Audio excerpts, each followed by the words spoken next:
अभी बोल दो सबका। कौन बनेगा प्रधानमंत्री? राहुल भैया क्यों नहीं? अभी उन्होंने अपनी भारत जोड़ो न्याय यात्रा का समापन कहाँ किया? कश्मीर में किया, भारत का झंडा फहरा के। अगर मैं पूछता हूँ इनसे, अमित शाह ने 370 आर्टिकल ना हटाया होता तो आप झंडा फहरा सकते थे, लाल चौक पे आप झंडा फहरा सकते थे। झंडा छोड़िए, राहुल गांधी जा नहीं सकते थे बिना सिक्योरिटी के। कि यहाँ पर कि शाम हो गई, उल्लू निकल आए पर रात अभी बाकी है। उल्लू निकल आए पर रात अभी बाकी है, और उनकी बातों में कोई बात नहीं, अभी बात अभी बाकी है। और जो हमारे उड़ा दे श्री राम को हवा में, इतनी किसी की औकात अभी नहीं बाकी है, ये जान के रखिएगा। क्या 2014 में भाजपा के पास प्रचंड बहुमत था? क्यों नहीं राम मंदिर पे ऑर्डिनेंस लाकर मंदिर बनाया? सब एक मिनट मेरी बात सुनिए भैया। हेलो वेट करिए मेरी बात सुनिए। मेरी बात खत्म, पहले बात खत्म होने दीजिए। मोदी जी बने कि हमारी जीडीपी देखिए आप कहाँ पहुँची है इस समय। दुनिया की जिस समय हम लोग जिनकी गुलामी करते थे, आज उनसे आगे हैं। अगर कांग्रेस की सरकार में कहाँ थे जीडीपी हमारी? लेकिन राहुल गांधी तो कह रहे हैं मोदी देश बेच रहे हैं। अरे राहुल गांधी जी आलू से सोना निकाल रहे हैं, जमीनों में टाइल्स लगवा रहे हैं वो। आप उनसे पूछिए, वो अभी उनका विवादित बयान सुना था कि नहीं, शक्ति से लड़ाई है उनकी, महिलाओं से लड़ाई है उनकी। वो बिना सोचे समझे बोल देते हैं, फिर उनकी पार्टी को उनको बचाना पड़ता है, उनको टैकल करना पड़ता है। अरे वो कह रहे हैं मैं सब कुछ अच्छा बोलता हूँ लेकिन गड़बड़ा जाता है मामला। वही तो, वो बिना सोचे समझे उनके लिए अच्छा है, वो बिना सोचे बोलते हैं। और मोदी जी को देखिए, हर एक बात उनकी पॉइंट टू पॉइंट रहती है। अच्छा, आप कभी उनको गलत बात बोलते हुए नहीं देखे होंगे। उन्होंने जब भी बोला है क्लियर टू पॉइंट। युवाओं को तो मोदी रोजगार नहीं दे पाए, अखिलेश भैया को बनाओ, राहुल गांधी को बनाओ, सबको बनाओ। मेरा अभी अग्निवीर में हुआ है, मोदी जी ने स्कीम निकाली, अग्निवीर में सिलेक्ट हुआ हूँ। अभी ज्वाइनिंग लेटर आया है, अभी 1 महीने बाद ट्रेनिंग होगी मेरी। ताली बजा दो इनके लिए।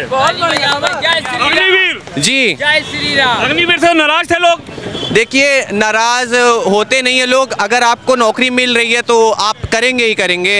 अब उन्होंने मोदी जी ने अभी 50% कर दिया है, अब क्या पता जीत जाए तो 75% 100% कर दे। तो मिल गया रोजगार आपको? जी, हमें तो रोजगार मिल गया, हम तो बहुत खुश हैं मोदी जी से। अब जिसे नहीं मिला है वो मेहनत करे, उसे भी मिलेगा। विश्वास मोदी पर? जी, पूरा विश्वास मोदी पे। मोदी भाई साहब किस पे विश्वास?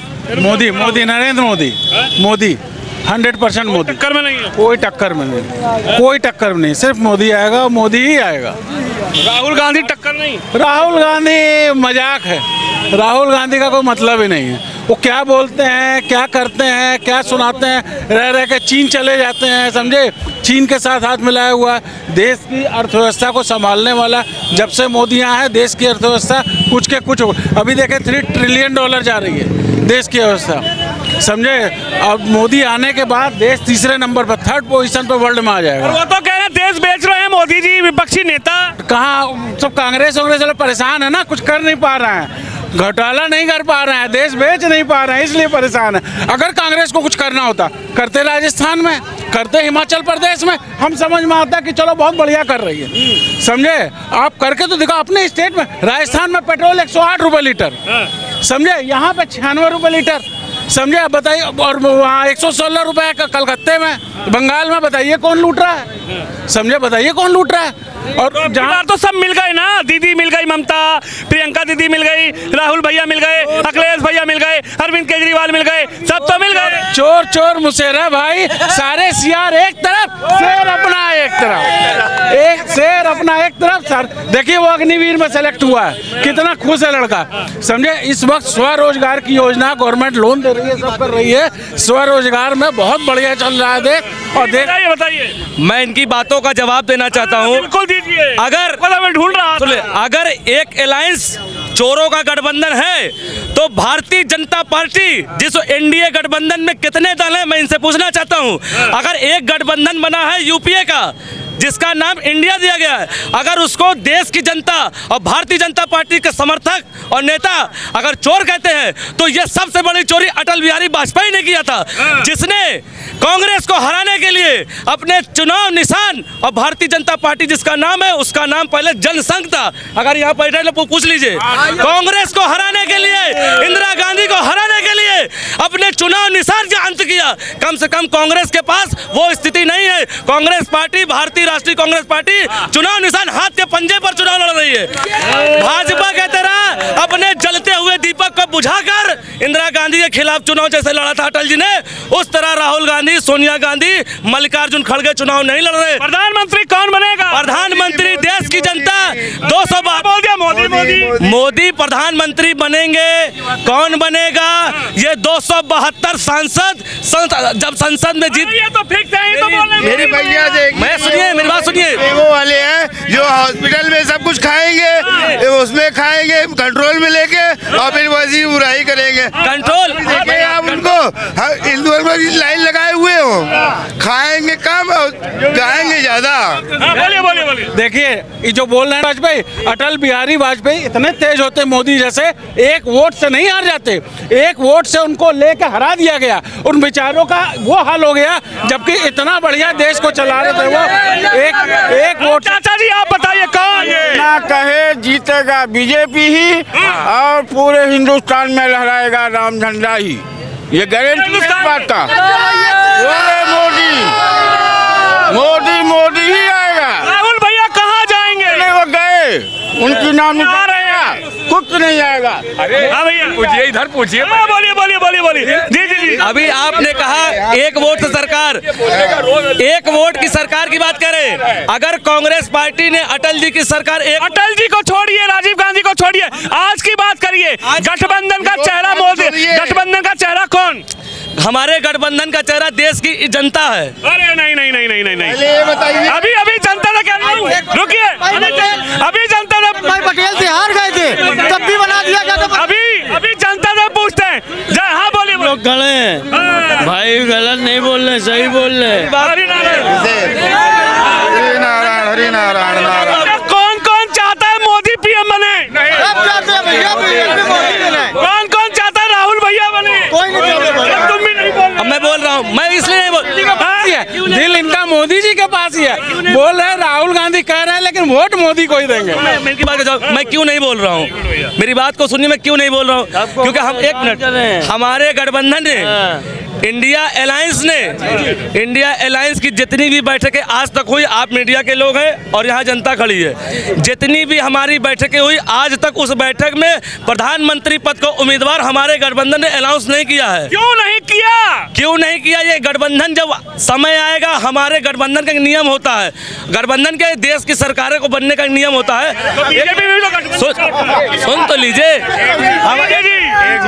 आप ऐसा बोलिए। हेलो भाई साहब, आप ये बताइए, आपने चेहरा इसलिए घोषित नहीं किया क्योंकि आपके पास प्रधानमंत्री कैंडिडेट के लिए कोई चेहरा, एक पप्पू को छोड़कर कोई चेहरा है ही नहीं। और पप्पू को अगर आपने आगे किया तो आप उसका देख रहे हैं हर जगह, जहां कदम उन्होंने रखा उनके पैरों का क्या इस्तेमाल हुआ, ये आप ढंग से देख रहे हैं। और दूसरा उदाहरण इस बार देता हूं।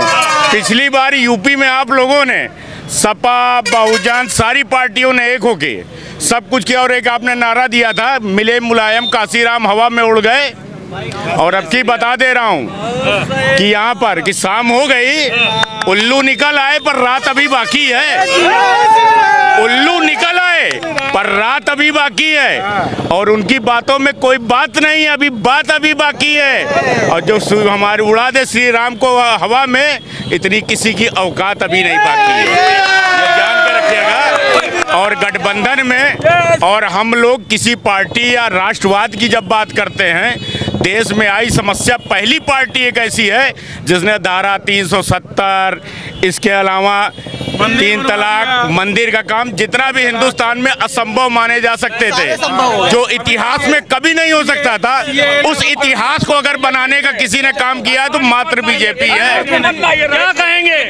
अब इन्होंने मतलब बिंदुवार बात सुनिएगा, अगर जितना टाइम उनको दिया, ज्यादा लंबी नहीं, ज्यादा जल्दी नहीं, इन्होंने कहा भगवान राम। अब हम राम से शुरू करते हैं।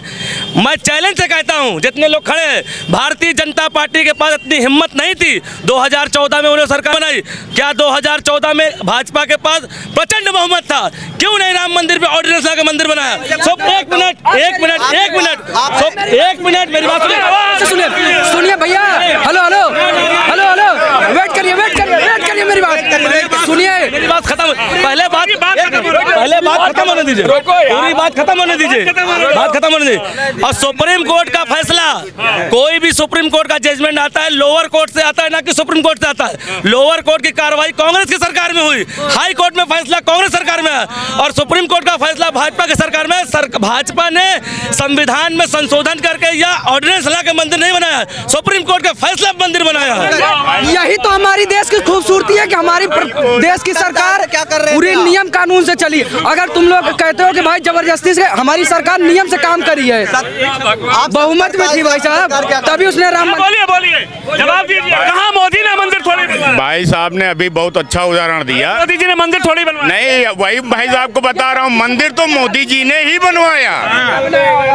आज तक हिंदुस्तान के अदालतों पर जो कागज केवल और केवल जो उर्दू, अरबी और संस्कृत में अनुवाद करने वाले पेपर थे, इन कांग्रेसियों ने केवल और केवल समाज को धार्मिक आधार पर लड़ाने और ये फैसला लटकाने, भटकाने, अटकाने की नियत से कभी उन कागजों का केवल अनुवाद ही नहीं करा सके। ऐसी सरकार को शर्म आनी चाहिए, जिसने पिछले 60 सालों में, जिन सरकारों ने पिछले 60 सालों में कानून में, अदालतों में अटके पेपरों को ही ढंग से और व्यवस्थित कर कोर्ट में नहीं पेश कर पाए, उनसे उम्मीद क्या की जा सकती थी? तो राहुल को नहीं बनाओगे? राहुल को बनाना, फिर बताएं पप्पू भैया को बनाना, फिर भैया राहुल को अपनी बेइज्जती कराना, उसको बनाना। राहुल गांधी प्रधानमंत्री? देश डूब जाएगा। मैं कह सकता हूँ कि एक बार मैं कांग्रेस का एक्सेप्ट करूँ, राहुल गांधी तो जीवन में नहीं एक्सेप्ट करूंगा। देखिए यहाँ पे क्या है ना, यहाँ पे 100 लोग होंगे, 100 लोग में 95 लोग बीजेपी के हैं। हाथ उठवा दो। अब के बार 500 बार सारे लोग हाथ उठा देंगे, बीजेपी बोलोगे तो यहाँ कोई नहीं बचेगा, सबका हाथ ऊपर दिखेगा आपको। बीजेपी अभी बोल दो सबका हाथ। कौन बनेगा प्रधानमंत्री? राहुल भैया क्यों नहीं? अभी उन्होंने अपनी भारत जोड़ो न्याय यात्रा का समापन कहाँ किया? कश्मीर में किया, भारत का झंडा फहरा के। अगर मैं पूछता हूँ इनसे, अमित शाह ने 370 आर्टिकल ना हटाया होता तो आप झंडा फहरा सकते थे, लाल चौक पे आप झंडा फहरा सकते थे। झंडा छोड़िए, राहुल गांधी जा नहीं सकते थे बिना सिक्योरिटी के। अगर झंडे की बात कर रहे हैं, झंडे का जो कांग्रेस और भाजपा की बात तो झंडे से जोड़ रहे हैं, झंडे का सम्मान जितना कांग्रेस ने किया है, भाजपा से सर्टिफिकेट जो देखे। कौन सा झंडे का सम्मान? उस झंडे का सम्मान जिसको महबूबा मुफ्ती बोलती थी कि झंडा उठाने वाला कोई पैदा नहीं होगा। सुन लीजिए, जो झंडा आरएसएस ने अपने मुख्यालय में झंडा नहीं फहराया, वो तिरंगे की बात करेगी। और रही बात 370 की, 370 किन परिस्थितियों में पंडित जवाहरलाल नेहरू ने कश्मीर में लगाया था? सवाल इस बात का है, अगर हिंदुस्तान का ताज कश्मीर है भारत का, तो वो 370 की बदौलत है। अगर इतिहास बार बोल रहे हैं, बिल्कुल गलत बोल रहे हैं। 370 कश्मीरी पंडित क्यों हटाए गए वहाँ से? क्यों हटा गए? 370 और 370 और आपके 372 भी जाने वाला है। वहाँ जमीन खरीदने वाले हैं, लाइन में लगे हैं। इनका जवाब देना चाहूंगा। इन्होंने क्या कहा? कश्मीरी पंडित, अगर आपको जानकारी होगी तो जाके पता करिएगा। कश्मीरी पंडितों पर जब अटैक हुआ था, उस समय पंडित अटल बिहारी वाजपेयी के समर्थन से केंद्र में किसकी सरकार थी पता करिए। अरे केंद्र में किसकी सरकार थी, लेकिन स्टेट में जो है, स्टेट में राष्ट्रपति शासन था और जम्मू कश्मीर का राष्ट्रपति शासन शासन नहीं था। वहाँ पे मुफ्ती, आपको पता है, मुफ्ती मोहम्मद शहीद का वो था, और उसने बोला था वो उसने जो है वहाँ पे कुछ नहीं किया, फोर्स नहीं। 24 में क्या होगा? 24 में मोदी आएंगे। अरे नहीं, 24 में राहुल नाम की अपनी बहस है, जनता की अपनी राय है, और हालांकि तगड़ी बहस इलाहाबाद प्रयागराज में शुरू हो चुकी है, और 24 में जनता किसको प्रधानमंत्री बनाएगी? आप इस खबर पर, इस वीडियो पर जाए जरूर रखें। कैमरामैन निश्चय के साथ विनोद शर्मा, प्रयागराज इलाहाबाद से।